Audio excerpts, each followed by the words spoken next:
Hello everybody, welcome to another video. Today is the 25th of March. Today we're going to be talking about the Bakhmut direction and the fighting going on in and around the city. And most of the changes to the map will actually occur within the city and not around its flanks, which is pretty notable because really over the past few months, most of the changes that we've encountered have been either on the southern flank around Klishivka or on the northern flank around Pidorodny, Burkivka, Yahidne, all these little towns that I've talked about really ad nauseum by now.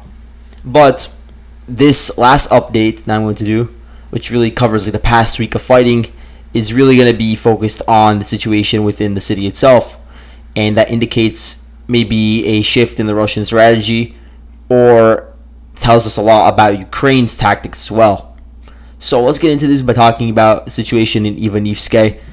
And Ivanivske itself, if you look at footage, which I may link later, a lot of the town is severely damaged by shelling. But despite that fact, there's zero indication that the Russians will be able to overtake Ukrainian defenses in this area in the near future. Ukraine has a significant amount of personnel that they've moved into this area, a lot of equipment they moved in, and this town is pretty well positioned relatively to a place like Bakhmut because it's not really in any sort of cauldron at the moment, and there are still these routes that you can use to enter and exit the town more easily than you could, say, the center of Bakhmut. And so the situation isn't critical over here. The Ukrainians have been able to repel numerous Russian assault detachments that are being sent in, many of them from the Wagner group coming in from Klishivka, trying to attack the town head-on, and that has not worked. Ukrainian sources have said that over the past few days they've destroyed 6 tanks and 11 infantry fighting vehicles. I can't corroborate that, but if I had to guess where many of these vehicles were destroyed, I would say many of them were destroyed in these fields in between Klishivka and Ivanivske, where you have a lot of Russian forces trying to push at Ivanivske in their assault detachments and just failing up until now. And that's part of the reason why they've shifted away from assaulting it head on and then moving into just assaulting the city itself. And I mean Bakhmut by that. So let's actually get into what's going on in southern Bakhmut, where we have seen Russian gains, but not in a certain area that I want to focus on, which is around Korsonskogo streets and Chaikovskogo streets. So these two streets are the ones I'm talking about. The two routes that you can use to enter Bakhmut and then the center of Bakhmut through the southern route, aka the T0506 highway, I believe, the one that crosses through Ivanivske into Bakhmut. So there's like a roundabout over here. There's the MiG-17 memorial and everything. It's a pretty important junction in that regard, and it does also have some smaller alternative routes sort of branch off of the main route, like this one over here that you can use to sort of bypass the front lines, or this route over here that Ukrainians are using to bypass the Russian positions, because the Russian positions are set up pretty close to Korsonskogo Street, so they could use small arms fire to fire upon whatever sort of Ukrainian civilian vehicle is driving past here, because Ukraine is primarily using civilian vehicles when they're entering and exiting the city. At the moment, they don't really have the capability to bring in anything larger and heavier. And so yeah, that's what's going on over here. There's a lot of footage to back this up. Here's a video of Ukrainian. He's in a civilian vehicle, but obviously he's a soldier. He's driving quickly through Bakhmut, which shows that really it is dangerous to be loitering around on the roads over here, because you do have Russian forces stationed pretty close to you, 150 meters away from you, in houses where they could fire upon you if you're not quick about it. You could still use the roads, obviously, but you don't want a convoy going through all at once. So in the video, the only car that you actually see, and actually the only person you even see in the video, is in the car. Everybody is concealed in some house or in some sort of cover, maybe some trees or some dugout. So it is interesting. It does look like a ghost town from that perspective. There's some other videos to back that up over here. There's one here. There's one that I wanted to show very close to Korsonskogo streets. Here, Ukrainian troops combing an apartment building. This shows that in this area, the Ukrainians still have the capability to organize into small squads or even platoons and try to conduct local counterattacks, obviously nothing large, to retake a certain firing position, take over some apartment building or some rooms that they have previously lost control of. And this video sort of shows how they're trying to like regroup and retake over these apartment buildings. And so it shows that the fighting is pretty close to this road, and that the Ukrainians for now have been able to keep the Russians at bay from reaching Tchaikovskaya Street, which is another key road. And so Russia, instead of taking over that route, they have been focusing on creating a pincer movement deeper in Bakhmut, where they've shifted their focus towards this bulge over here. You see it. The Russians are attacking the stadium. It's called the Avangard Stadium. I'll circle it for you guys. So you see how the main push is going towards that stadium. It's probably a gray zone by now. You may not even have Ukrainian forces there anymore. And you can see that at the same time, the Ukrainian forces are getting enveloped to the north of the Bodyone district. The Bodyone district is this one over here. So the Russians basically have 100% control over it, while the Ukrainians are sort of holed up to the north of it in this sort of cauldron that's being formed, this mini cauldron, where from one side you have the Russians flanking them near the stadium, and then from the other side they're being flanked by a Russian push along the Bakhmutovka River, which has now reached the street, Mariupolska Street, which is a pretty significant street because it divides a lot of residential buildings and apartment buildings from one another. So crossing over it is certainly difficult when it's just infantry just trying to cross over from house to house. That sort of combat is, it takes a toll on your unit. A lot of people suffer casualties in the process. And so let's zoom in on the situation just to the west of the Bakhmutovka River, in the area adjacent to it. You have Russian forces that have really pushed in recent days towards the street, clearing out a lot of the one-story residential buildings and entering the first apartment buildings, the first larger facilities and stores and shops and other such facilities. And so that's where the fighting is going on right now. The Russians, at the same time, they were able to cross over the Bakhmutovka River in small groups. It's very narrow over here, the river, so it is pretty easy to cross over, especially with support from Russian forces on the other side of the river.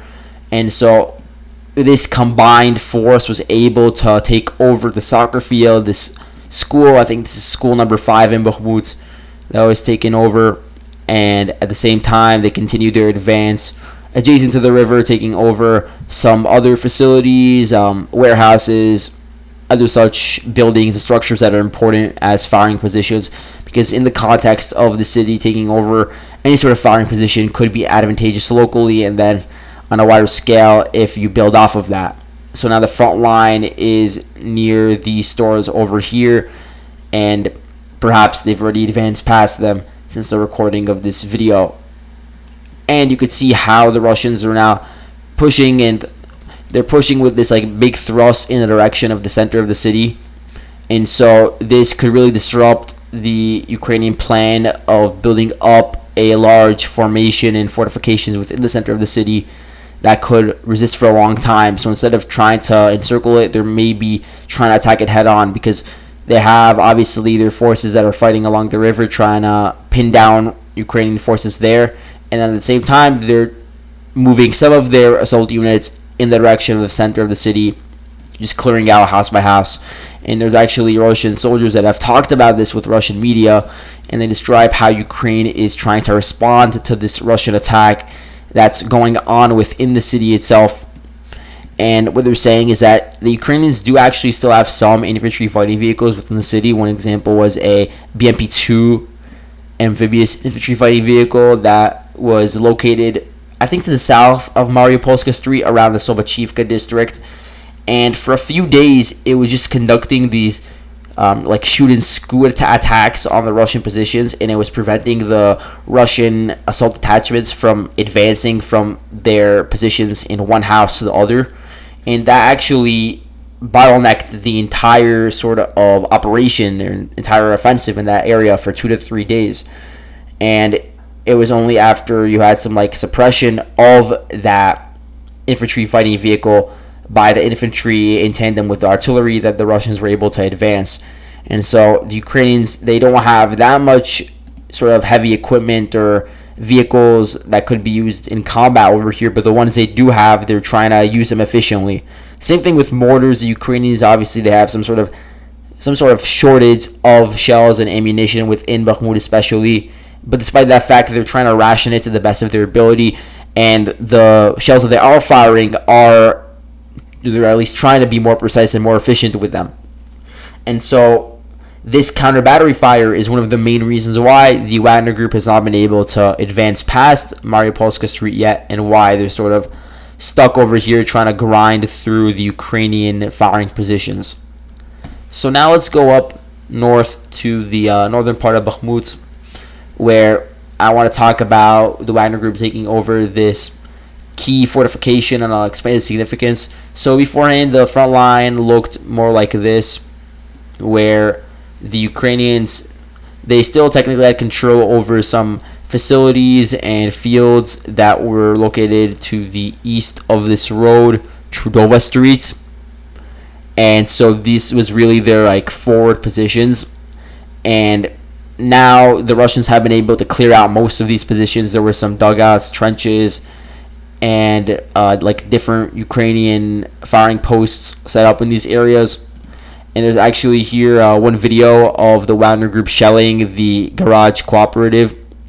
So you can see Ukraine has a lot of these, especially in Bakhmut, these garage cooperatives where you have a certain structure that the car goes in, and it's sealed from all sides, so it's not actually a parking lot in that regard. And so this could serve also the purpose of concealment and cover from Russian fire, but it's not totally effective. Obviously, you do also have some Ukrainians who try setting up trenches in between these garages, and the Wagner Group, they utilize their artillery superiority and their drone to attack the Ukrainian positions. So they were dropping grenades and different munitions onto the Ukrainian positions, and by now they're just trying to clear it out and consolidating control over this firing position, which really it was pretty fortified, and it was a good way to evade the Russian fire. So in that regard, it's pretty interesting. Then if we go up to the industrial district, the Azom district, more precisely, the Russians have not made any confirmed gains to my knowledge, but I've been reading that the Ukrainians are trying to scale back their operations in the industrial district. They're moving forces out of it. And when I say industrial district, I'm talking about this general area, this perimeter over here. So you're hearing now of Ukrainians starting to withdraw from here, perhaps because their flanks are exposed, maybe they're too isolated from the city center, and those forces that are stuck in the industrial district, they need to be in the city center to form a more cohesive defensive line. And so now it seems like they're going to be moved towards this train station over here and all of the facilities adjacent to it. And there are undoubtedly a lot of apartment buildings, hospitals, schools that are still standing. At least their skeletons are still standing. And a lot of the time, even despite a lot of our artillery fire, they are very durable. They were designed in this way. And so a lot of these apartment buildings, you're still seeing a lot of Ukrainian forces setting up, anti-tank positions, firing with anti-tank weapons from the second, third, fourth stories of these buildings. Or they might have a sniper or two operating on the roofs of some of these buildings or houses. And so yeah, there's still a huge threat in the city center, and there's a lot of footage to back this up. And this is part of the reason why Russia has been ramping up its shelling of the city center. We could actually corroborate this based off of NASA's firms, their fire map. If you zoom in on Bakhmut, you could see most of the fires are going on in the city center. I'm going to circle what I consider to be the city center, basically this area. You can see a lot of the fires are going on in the southern part of the city center. This is really where the front line is right now, and a lot of the fighting is raging. You could also notice how most of the fire is going on in Ukrainian-controlled territory, which again indicates that the Russians do have a significant artillery superiority in this area. And then if you go a bit to the west, you can see there's also fires raging in Chasiv Yar, and not actually the city itself, but in an open area just to the north of it. And so that's pretty interesting. I'm trying to think what could be set up over there, what sort of Ukrainian defensive positions were set up over there. Maybe there were some reinforcements moved into here, equipment that was set up in here. Maybe some that was just built up for defensive purposes, not to be sent to Bakhmut. Either way, we know that the Russians, they are firing in this area, and we can see this based on the fires. And then I also have this photo from Chris. You should all follow him, but here's a photo that he just posted where it shows where the fires are located. Again, you could see it's roughly where the front line is. You can see in the north there's a few fires over there. There's fires in the south as well, where there's still some heavy clashes. None of the fires are in Ivanivske, pretty interestingly. None in Kromove. Fires in the city center of Bakhmut, though. And that's where you're seeing most of the Russian artillery firing. And then also some in the western part of Bakhmut, where you have a lot of apartment complexes that are still standing.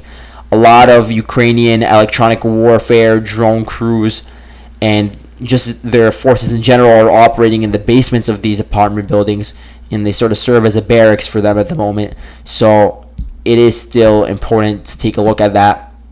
And this all goes to show how really the theme of this video is that Ukraine is trying to drag out the Battle of Bakhmut for as long as possible. We could potentially see them stuck in here for several more weeks, maybe a month at this rate, based off of what's going on.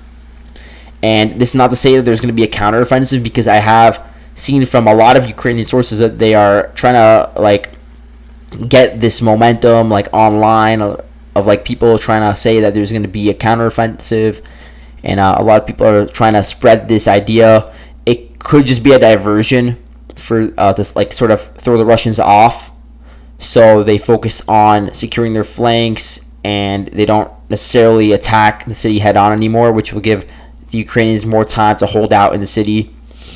But again, I don't know if Ukraine has the combat capable units in this area to launch a successful counteroffensive against the Russian units in this area, because it's not even the Wagner group anymore. You have Russian regular units, including, the VDV, these paratroopers that are fighting in this area. And so I don't know where they would conduct this counteroffensive, how they would have this capability to retake these positions. But they do certainly have capabilities to hold the line and actually conduct a sort of active defense where they conduct local counterattacks still, because we're seeing that in Ivanivske, we saw that in Kromove, where they push back the Russians a little bit. And so all of that is important to know, and we'll just have to wait and see for how long Alexander Syrskyi wants the Ukrainian defenders to hold out in Bakhmut, and whether that has a negative effect on the Ukrainian situation in Chasiv Yar later on. So thank you guys for watching, and I'll see you guys later. Bye bye.